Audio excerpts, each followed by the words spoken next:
You have to be true to the story that's being told. Class structure, Mozart particularly, class structure is always going to be class structure, and almost all of his pieces were uniquely about that. Not just Figaro e Domeneo, Lucrezia, particularly Lucrezia.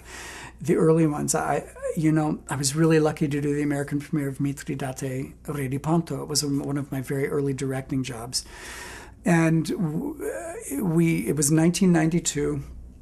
In St. Louis, and I had this young design team, one of whom has now become Martin Pakladinos, who has won 2 Tony Awards for costumes. But when we met to discuss the production, I said, I really want to do this contemporary. I want to set it like in Yemen or one of the big terrorist countries. Who knew what was going to happen in between the year we designed it and the year we did the production?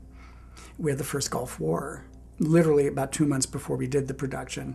And several of the designers called me and said, oh my God, we've got to change this. We've got to go more, because we had really done it up. I mean, it was Uzis and M16s and ninja-looking like bodyguards. And the first time you saw Mithridate, he looked exactly like Saddam in the little beret. And it literally just happened that it fell into our laps. The relevance of it, the currentness of that production. And it shook people to their foundations. It was probably the most auspicious debut Mozart ever had in this country, I can promise you. Everybody was talking about it. I can honestly say it made my career overnight, that production. I forget what your original question was, but it's, what was the original question? Oh, the context of updating.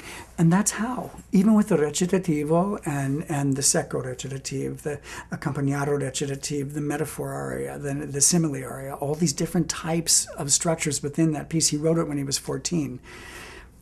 It worked. It absolutely worked. I mean, to have your soprano lead come in with a pistol in her hand and have somebody yell at her from across the stage, and she turns around and goes, bam!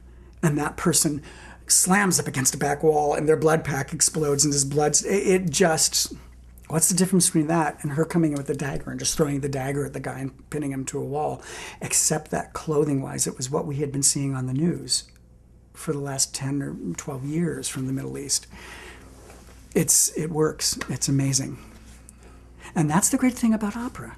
Timeless and universal.